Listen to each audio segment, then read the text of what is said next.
Bonjour à tous. L'Américain Kyle Leblanc travaille dans une usine en Russie. Il espère retourner dans son pays natal, mais il se heurte à la dure réalité. Les coups du destin lui mettent des bâtons dans les roues. Dans une telle situation, il est presque impossible de survivre, et plus encore, de rester fidèle à soi-même. Mais il doit essayer. You finish him. Finish him. Sous la pluie battante, un géant masqué combat son adversaire. Il soulève l'homme au-dessus de sa tête et le jette, célébrant la victoire. Les gardes accourent vers lui et le traînent au sol avec un collier sur un bâton, comme un chien. Au même moment, un autre prisonnier termine une page de son journal. Il se dit que le monde est un endroit extrêmement cruel où tout le monde porte un masque différent. Ensuite, il attaque son compagnon de cellule endormi. L'homme l'étrangle et lui arrache les dents avec une pince. À l'aube, les cadavres sont enlevés et jetés dans une tombe anonyme. La prison de Cravavi est un endroit difficile. Et dans une ville voisine, un Américain, Kyle Leblanc, travaille dans une usine. Il est venu ici avec sa femme, qui n'apprécie pas le long voyage d'affaires. Gray aimerait bientôt rentrer à la maison et aller à la plage. Kyle revient de son shift et il appelle sa femme. Elle s'excuse d'être égoïste, mais le mari la comprend. La femme n'a absolument pas d'amis ici. À ce moment-là, l'électricité dans la maison s'éteint et une silhouette mystérieuse apparaît à l'extérieur de la fenêtre. Le criminel se faufile à l'intérieur pendant que Gray cherche un moyen de rallumer les lumières. Elle appelle à nouveau son mari, mais le méchant l'attaque et commence à la battre. Kyle entend les cris et accélère. Il appelle la police, mais il ne parle pas anglais. À ce moment-là, l'intrus sort un couteau. Gray continue de se battre désespérément, et pour ça, elle se fait poignarder. Ses yeux deviennent vides. Le mari court dans la maison où il ne trouve que le corps sans vie de sa femme. Il couvre le corps de Gray et pleure. Quand tout à coup, il se fait frapper à la tête avec un vase. Le salaud est toujours là et tente de s'échapper. Kyle reprend rapidement ses esprits et se précipite à sa poursuite. Il rattrape le tramway et saute à l'intérieur. Un combat s'ensuit où il dépouille son adversaire de son couteau et le jette dans la rue, le fracassant à travers la vitre. Kyle saute après lui, mais il se fait renverser par un motard. Le bras cassé, il se fait arrêter par les flics alors que le tueur s'échappe. Plus tard, ils finissent par trouver le criminel, l'accusant de meurtre. Le juge lit le verdict. Acquitté, faute de preuves. Kyle n'en croit pas ses oreilles et son avocat lui explique ce qui se passe. His family has a lot of money. They bought the judge. I'm sorry. À la fin, le vaurien Kovic provoque l'Américain. Hors de lui, Kyle court après le tueur, arrache une arme à un garde et tire sur Kovic dans le tribunal. Pour ça, l'homme est condamné à la prison à vie sans possibilité de libération conditionnelle. Kyle purgera sa peine dans la prison connue sous le nom de Cravavi. Les vieux locaux observent les nouveaux arrivants avec une grande curiosité. Ils sont particulièrement intéressés par Billy Cooper. Le jeune Américain n'a que 21 ans. Le directeur général Khrouchtchev accueille les nouveaux arrivants. Il exige d'amener un gars avec le genou défoncé devant eux. Le prisonnier a essayé de s'échapper, mais il a facilement été rattrapé, et maintenant ses cris serviront d'exemple aux autres. Ensuite, tout le monde est amené à l'intérieur et forcé de se déshabiller. Tous les effets personnels doivent être mis dans un panier et remis. Le lieutenant Tolik remarque l'alliance de Kyle et lui demande de l'enlever. L'Américain ne veut pas se séparer du seul souvenir de sa femme, et pour ça, il se fait frapper avec une matraque. Kyle tombe et crie de douleur, et Tolik enlève l'anneau de force. La seule chose qu'il arrive à garder, c'est une petite photo de Gray. Ensuite, les cheveux de tout le monde sont coupés à une longueur acceptable. Les prisonniers se lavent, puis un appel a lieu. Kyle remarque que Tolik a pris sa bague pour lui et la porte de manière démonstrative à son doigt. Le gars réprime son indignation et sort la photo de Gray, se souvenant de leurs jours insouciants et heureux ensemble, nageant dans une piscine sous le soleil chaud de la Louisiane. Il a l'impression que c'était juste hier, peut-être que sa mort et cette prison ne sont qu'un mauvais rêve. Si c'est le cas, ce cauchemar ne fait que commencer. Après l'extinction des lumières, Tolik et ses subordonnés retournent à la cellule et emmènent Billy avec eux. Un autre prisonnier nommé Andrei les accompagne également. Il a des liens et de l'influence dans la prison, et pour de l'argent, il peut obtenir tout ce qu'il veut. Cette fois, il a besoin d'un jeune homme avec qui s'amuser en tête-à-tête. Tout le monde entend des cris venant d'une cellule voisine, mais personne ne pose de questions. Une sirène assourdissante marque le début d'une nouvelle journée. Kyle se lave le visage et sort dans la queue. Il frissonne à la vue de Billy qui est battu et humilié. Andrei le voit et il provoque Kyle de la même manière que le tueur de sa femme. L'Américain perd à nouveau le contrôle de lui-même et attaque le vaurien. Ils se battent, mais Tolik intervient rapidement et éloigne Kyle. En guise de punition, il est jeté dans une cellule d'isolement avec un système d'égout défectueux. La boue puante colle directement par terre, et il y a des traces du sang du précédent visiteur sur le mur. Maintenant, l'esprit de Kyle se remémore les terribles souvenirs du jour où Gray a été assassiné. L'homme s'allonge sur un banc de pierre et refuse de manger quoi que ce soit. Il a tout perdu et sa vie est finie. Il décide de ne pas prolonger les souffrances insensées et enroule un vêtement autour de son cou. Quand cette méthode ne fonctionne pas, Kyle se fracasse la tête contre le mur. Il commence à halluciner. Il entend Gray crier de douleur de plus en plus fort. L'homme s'effondre, impuissant. Soudainement, un papillon de nuit s'envole dans la lucarne brisée. Kyle se souvient que sa femme lui avait demandé de ne pas tuer et de lâcher ce même insecte qui s'était introduit dans leur maison. Elle lui a raconté une légende selon laquelle les gens se transforment en papillons quand ils meurent. What if I was gone, huh? You'll be in here forever. Après, Gray pose affectueusement sa main sur son cœur. L'homme est distrait de ses rêves éveillés par un cri de désespoir de la cellule adjacente. Kyle frappe sur le mur du pauvre gars. Il le comprend parfaitement. Ils sont dans un enfer vivant. Les gardes arrivent et font taire le prisonnier. Seul un papillon de nuit avec ses ailes gracieuses échappe à l'obscurité et à la terreur désespérée. Il atterrit sur l'assiette de nourriture encore et encore, comme s'il invitait Kyle à ne pas perdre espoir et à continuer à vivre. Le prisonnier décide que Gray lui envoie un signe et prend la cuillère. Une fois sa punition terminée, Kyle est transféré dans une cellule avec un prisonnier surnommé Détenu 451. Tolik l'avertit qu'il a déjà tué plusieurs de ses compagnons de cellule. Au cas où Kyle voudrait changer de lieu de résidence, ils peuvent négocier un accord. L'Américain ne veut pas encore jouer selon les règles des autres et il entre à l'intérieur. Son voisin ne dit pas un mot, continuant à écrire quelque chose dans son journal à la lueur des bougies. La nuit passe sans incident. Le matin, les prisonniers sont utilisés pour construire un chemin de fer. Pendant sa pause déjeuner, Kyle s'évanouit presque d'épuisement. Il est réveillé à coups de pied et forcé de continuer à travailler. Quelques jours plus tard, le frère de sa défunte épouse lui rend visite et lui dit que la femme a été enterrée dans sa ville natale. Like you asked me. Found a place close to the water, surrounded by trees. Il conseille à Kyle de payer les gardes, car c'est le seul moyen de survivre ici. L'homme réfléchit sérieusement à cette suggestion. Plus tard, dans la cour de la prison, Andrei essaye de lancer une balle sur Kyle, mais elle frappe les détenus d'un autre gang. La situation se réchauffe, mais Tolik intervient et suggère qu'ils résolvent le conflit à la Sparka. Les combats locaux en tête à tête. Kyle recule et croise Billy. Le gars lui dit qu'il voyageait en Russie en voiture et qu'il a rencontré une fille. Ils ont bu et elle a rentré sa voiture dans un restaurant. L'Américain a été condamné à 1 an et demi de prison. Ils sont rejoints par un homme en fauteuil roulant nommé Malakai. Il a lu sur Kyle dans le journal et il y a beaucoup de respect pour ce qu'il a fait. L'homme est ici depuis des années et il explique les coutumes locales. Andrei est un membre de la mafia russe qui est dirigée par Bolt. Avec les gardes, il dirige essentiellement toute la prison. Les autres gangs évitent de se moquer d'eux et ils se battent entre eux. Malakai dit qu'il aidera les nouveaux arrivants en cas de problème. Il conseille également à Kyle de payer Tolik pour qu'il quitte la cellule dangereuse. La nuit, Kyle fait un autre cauchemar à propos de la mort de Gray. Cette fois, il rentre à la maison à temps, mais une grille apparaît devant lui et l'empêche de la sauver. Par impuissance, il crie dans son sommeil et Détenu 451 l'attrape à la gorge. Kyle parvient à se défendre, mais le voisin n'essayait pas de le tuer en fait. Il lui a simplement enseigné une leçon sur comment baisser la voix. The world's got too much noise.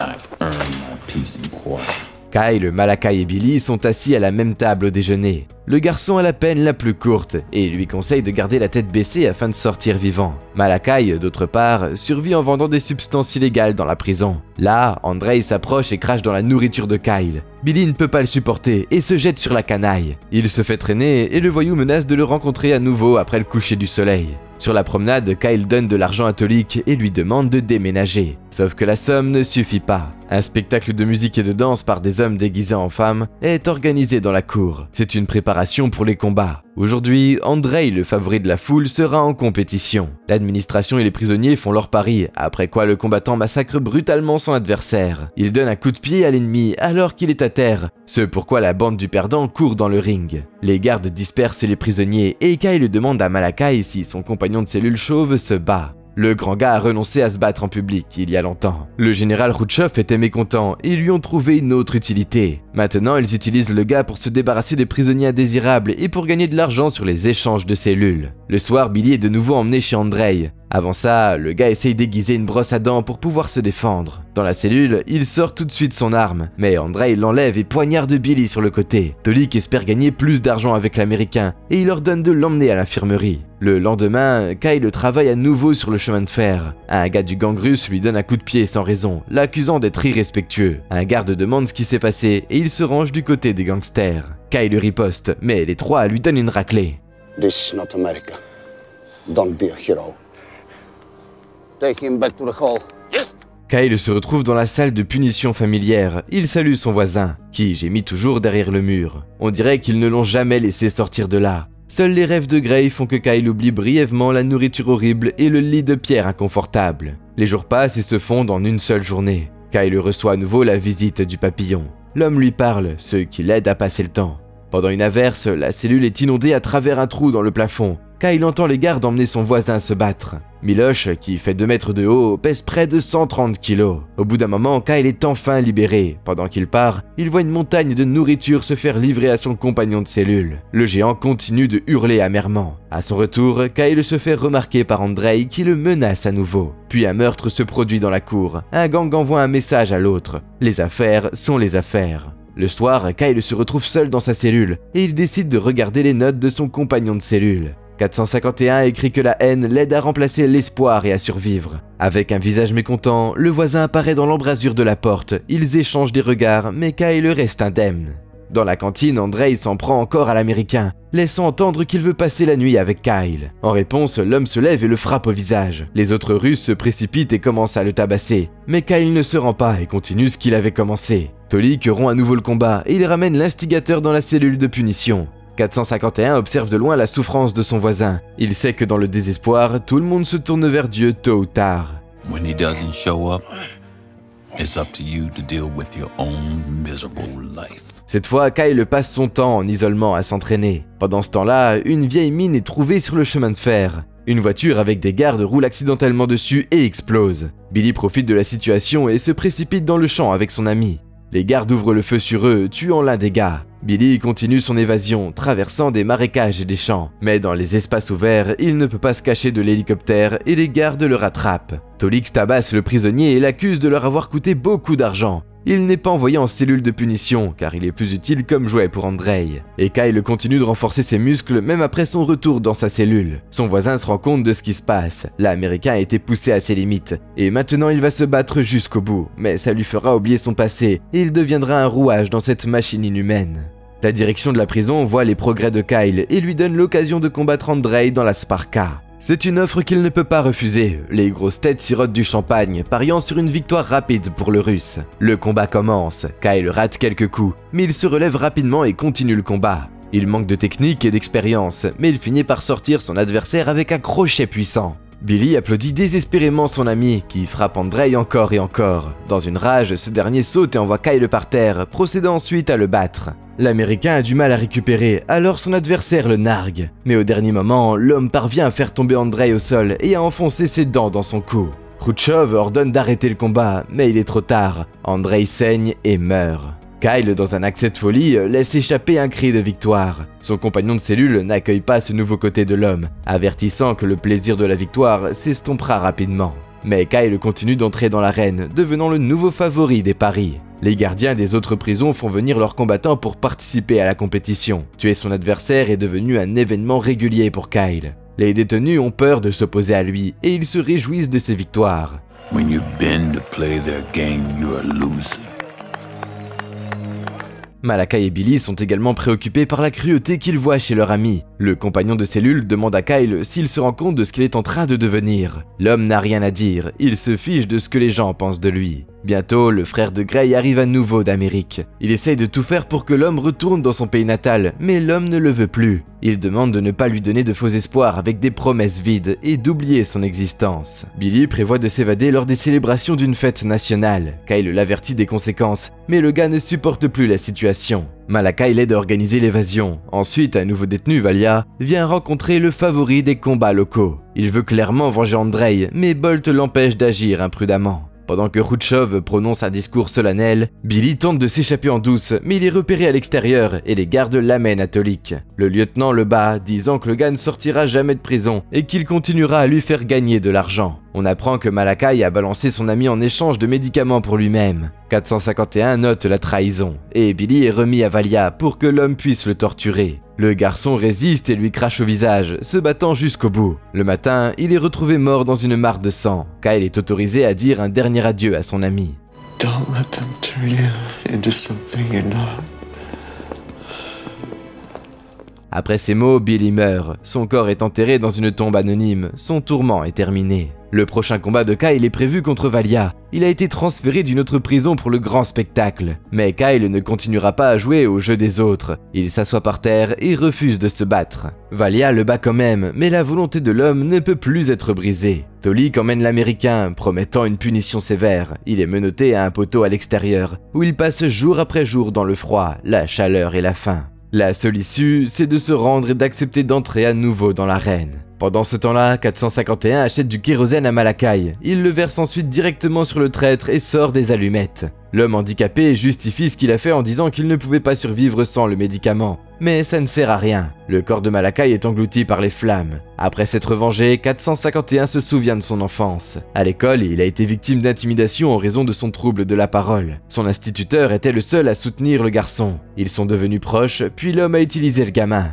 Pour ça, il a également sombré dans les flammes, avec sa trahison et sa saleté. 451 est envoyé à la cellule d'isolement, tandis que les autres prisonniers sont surpris par la volonté de Kyle. Certains pensent qu'il est un idiot, mais finalement, tous les petits gangs décident d'enterrer la hache de guerre pour une cause commune. Ils font la paix entre eux et refusent de mettre leurs gars sur le ring. Tolik exige que Bolt lui apporte Valia. That is suicide. The other gangs are united. We cannot fight them all. Les gardes ne savent plus quoi faire parce qu'ils ne peuvent pas punir tout le monde à la fois. Kyle reçoit à nouveau la visite du papillon et il voit l'esprit de Grey devant lui. Elle ne s'est pas présentée avant parce que l'homme s'était perdu pendant un certain temps. Maintenant, il est sur la bonne voie. Khrouchtchev et Tolik essayent de résoudre le problème afin de continuer à gagner de l'argent. Ils décident de ne pas tuer Kyle car ça ferait de lui un héros aux yeux des autres prisonniers. Au lieu de ça, ils vont le priver de ce statut. L'Américain est transféré à l'infirmerie où il revoit Grey. Elle est heureuse d'avoir le vieux Kyle de retour avec elle. Nobody's ever gone, as long as there's someone to remember them. Dès que l'homme se rétablit, il est à nouveau transféré dans la cellule de punition. Là, comme d'habitude, il salue son codétenu en frappant au mur. Mais le soir, les gardes viennent chercher Kyle et l'emmènent dans le couloir principal de la prison. Les prisonniers regardent à travers les barreaux alors que Khrouchtchev parle de la désobéissance flagrante à l'intérieur des murs de son établissement. Kyle a encore un combat à faire et celui-ci aura lieu quoi qu'il arrive. Miloš est amené contre lui avec un collier. Le géant masqué se précipite en avant et attaque l'Américain. Ce dernier tente de s'échapper, mais les énormes mains de l'homme l'attrapent et commencent à le jeter d'un côté à l'autre. Le géant tente d'étrangler l'homme, mais il frappe la porte de la cellule la plus proche et Miloš reconnaît le son familier. Il lâche immédiatement Kyle et se rend compte que c'est son seul ami. Le géant ne peut pas parler, alors il s'excuse en tapotant la tête de son camarade. Tolik attrape son arme et exige que le combat se poursuive. Kyle déclare qu'il est prêt à mourir, mais il ne se pliera plus. Milos se jette sur les gardes, ce pourquoi il reçoit plusieurs balles. Kyle se joint également au combat aux cris d'encouragement des autres prisonniers. En colère, ils arrachent les portes de l'orgon et déclenchent une émeute. Kyle prend la main de Miloš mourant alors qu'il rend son dernier souffle. L'homme couvre le corps du géant de sa veste en signe de respect. Pendant ce temps-là, les prisonniers sortent, mais ils sont confrontés à des coups de feu et à des gaz lacrymogènes. Avec 451, Kyle trouve une cachette loin du carnage. Il doit s'échapper de cet endroit. I became a beast. I lost myself. I lost her too. Le compagnon de cellule propose son aide. Il retourne dans leur cellule où il a une réserve de dossiers sur tous les crimes commis par l'administration et les décès de détenus au cours des 20 dernières années. Pour s'échapper, Kyle devra accepter un combat de plus. Après ça, ils vont l'emmener dans un champ pour le tuer. C'est à ce moment-là qu'il aura sa chance. Cet homme et un garde sont morts la nuit de l'émeute. Pendant les 2 semaines suivantes, personne n'est autorisé à sortir de sa cellule. Le général Khrouchtchev approuve le dernier combat de l'Américain. Après ça, ils n'auront plus besoin de lui. Kyle entre dans l'arène contre Valia. Le géant russe le bat brutalement, mais il reçoit quelques frappes en retour. Malgré la différence de classe de poids, Kyle prend l'homme dans une prise douloureuse et casse le bras de son adversaire. Valia sort ensuite son couteau caché dans la semelle de sa chaussure et il tente de trancher l'homme. Kyle attrape le bras de son adversaire et le dirige vers le ventre de Bolt. Le gangster russe saigne, tandis que Valia est assommé en cognant sa tête sur un poteau. Les gardes emmènent Kyle pendant que son compagnon de cellule exécute tranquillement son plan. Il se faufile dans le garage où il mène l'Américain. Ensemble, ils assomment les gardes et Kyle menace Tolik avec une arme. Il le force à retirer ses menottes et à rendre son alliance. Ensuite, il laisse tomber une voiture sur le vaurien, prenant la vie de celui-ci. 451 escorte Kyle jusqu'à la voiture du général et lui donne l'uniforme d'un agent de sécurité. L'homme invite le compagnon de cellule à venir avec lui. You're coming with me, right? No, this is my home. You got your part, I got mine. Il remet les documents pour informer le monde des horreurs de la prison de Krvavy. Kyle part avec succès, tandis que 451 se faufile dans le bureau du général, une pince à la main. Khrouchtchev est tué par le prisonnier qui sait tout de ses crimes. Il ne résiste pas à l'arrestation, et 3 mois plus tard, la prison est fermée à cause des documents que Kyle a rendus publics. Le film a été tourné en Bulgarie. Le numéro du personnage de Lawrence Taylor est une référence au roman Fahrenheit 451 de Ray Bradbury. À la fin des années 90, les films de Jean-Claude Van Damme ont commencé à avoir du mal au box-office, et pendant les 10 années suivantes, ils sont passés directement au DVD, ne passant plus au cinéma. Ce film ne fait pas exception. 2010 a apporté beaucoup plus de succès à l'acteur. Il a joué dans la suite du film Universal Soldier, puis il a doublé Maître Croc dans le dessin animé Kung Fu Panda 2. Un peu plus tard, il a été invité à jouer le méchant principal dans The Expendables 2 de Sylvester Stallone. Ce fut un énorme succès, et c'est devenu le film le plus rentable de la carrière de Van Damme. Sa performance a été très saluée par la critique, lui apportant la victoire dans la nomination Méchant de l'année d'un prestigieux magazine français. Comme toujours, tu peux trouver le titre du film dans la description de la vidéo. En attendant, dis-nous dans les commentaires si tu ne saurais pas te perdre dans un monde sans justice. N'oublie pas de t'abonner à la chaîne et de liker cette vidéo aussi, pour qu'on puisse te raconter encore plein d'autres histoires.